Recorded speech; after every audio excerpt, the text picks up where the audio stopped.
Welcome to the Real News Network. I'm Paul Jay. Big power rivalry is heading into very dangerous waters. The rise of China as an economic and military superpower is threatening the global hegemony of the United States. Russia has been pushed into an increasingly tighter relationship with China to balance the attempts by the West to isolate it. President Trump, representing the most aggressive sections of American capital, is responding with a trade war and an unparalleled massive peacetime military budget that was justified by his Secretary of Defense Shanahan with three words: China, China, and China. Christine Lagarde, the IMF's managing director, said in a briefing note that taxing all trade between the world's two largest economies would cause some $455 billion in gross domestic product to evaporate. The report said this would be a loss larger than South Africa's entire economy. In a recent meeting between Russia's President Putin and Chinese President Xi Jinping, apparently the 29th such meeting in the last few years, it was announced, with the two leaders looking on, Chinese tech company Huawei has struck a deal to build Russia's first 5G wireless network. This is the same company that Trump has banned from developing the 5G network in the United States and is pushing Europe to do the same. This is clearly just the early stages of what is already the defining big power contention of the 21st century. When the two countries should be focused on the climate crisis, it's looking more like the years before World War I. Of course, there were no nuclear weapons in 1914. Now joining us to discuss the Chinese, Russian, and an American rivalry is Rob Johnson. Rob is the president of the Institute on New Economic Thinking. He was formerly a banking associate of George Soros, and he's now leading the Commission on Global Economic Transformation, a project of INET, co-chaired by Nobel Prize winners Joseph Stiglitz and Mike Spence. Thanks for joining us, Rob. Pleasure. So, just how dangerous is this trade war?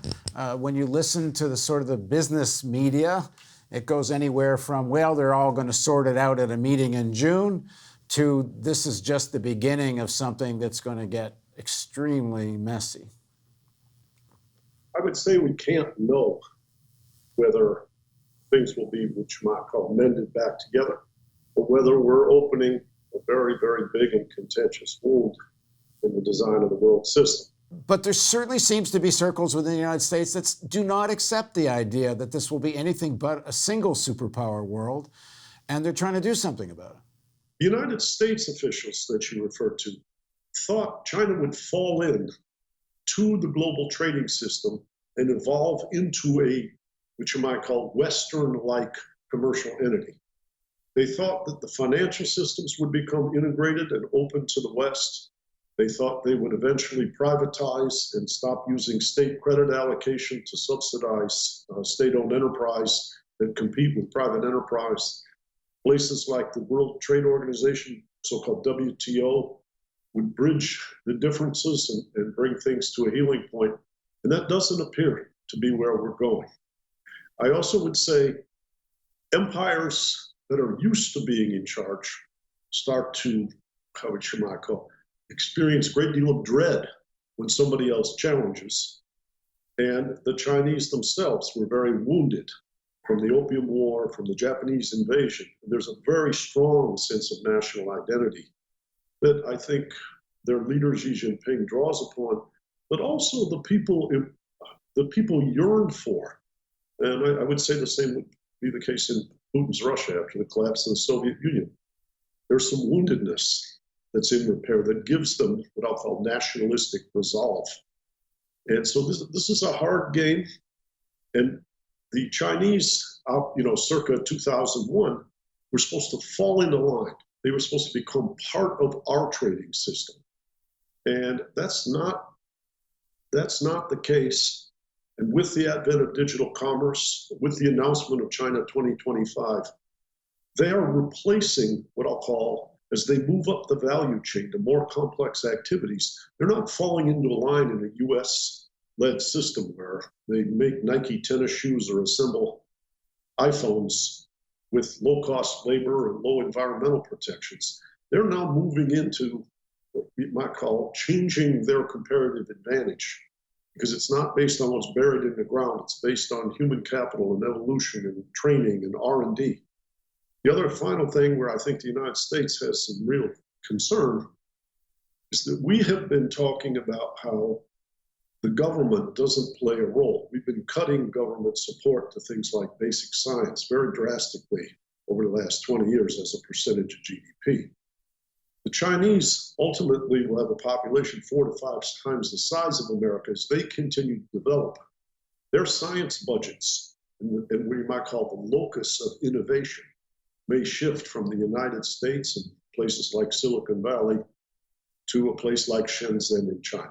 So I think the Americans are what you might call ostrich-like if they don't think this challenge is going to be for real.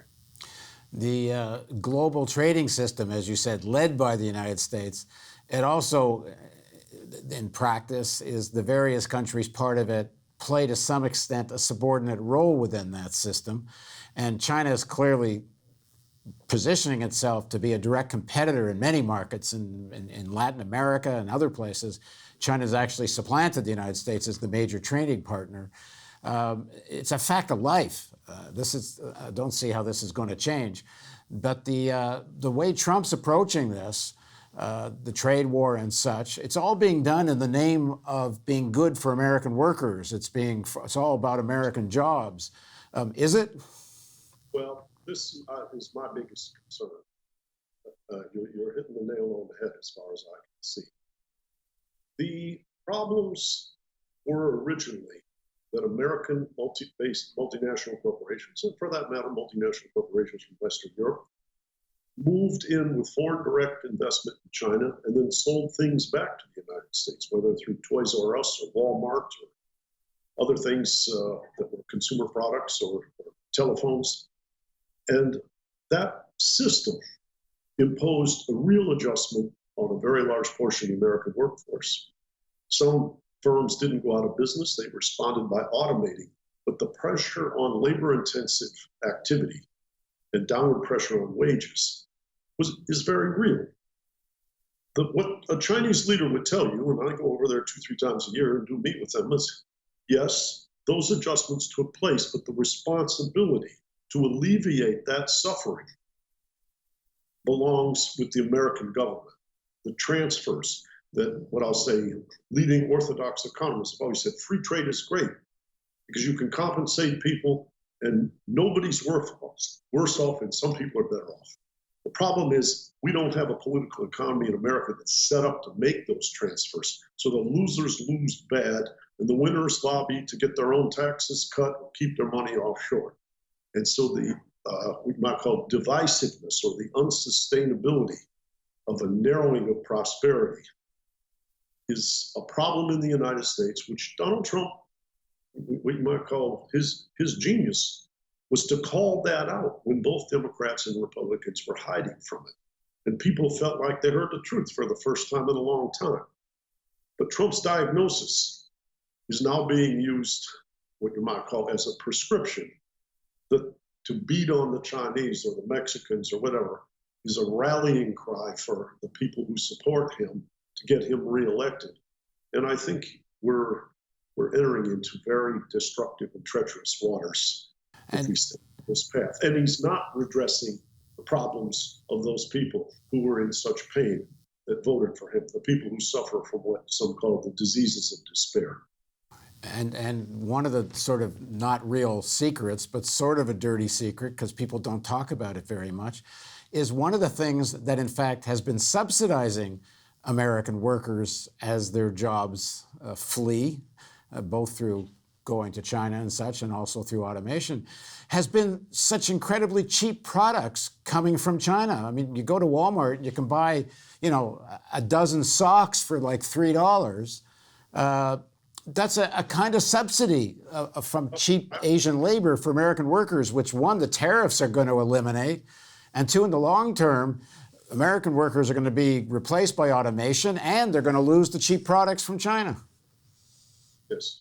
Well, what I would say is cheap products from China are fine as long as you have a trust fund.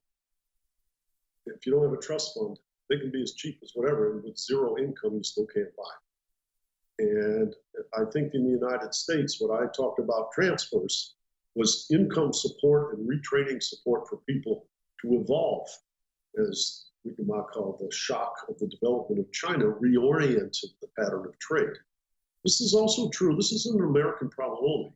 There's a wonderful book called Everything is Broken Up in Dancing by Edoardo Nesi in Italy about how the textile industry, of which his family was an owner, got devastated by the entrance of Chinese textiles.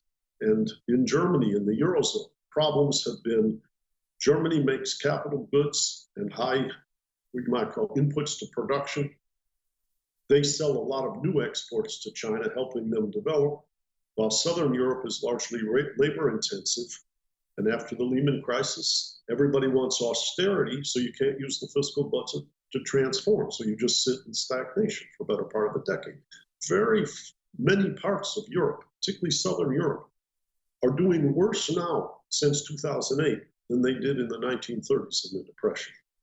And so these are very substantial, powerful forces. America's not handling them well. The Eurozone is not handling them well. And the stagnation, this is kind of the irony, the stagnation of demand in places like Europe and to some degree America has been a source of why the Chinese have changed to go inward and move to higher value-added products. All right, thanks for joining us, Rob. Let's pick this up again. I know you're about to leave on a trip, but when you come back, let's talk about what alternatives look like. Very good. Thank you. And thank you for joining us on the Real News Network.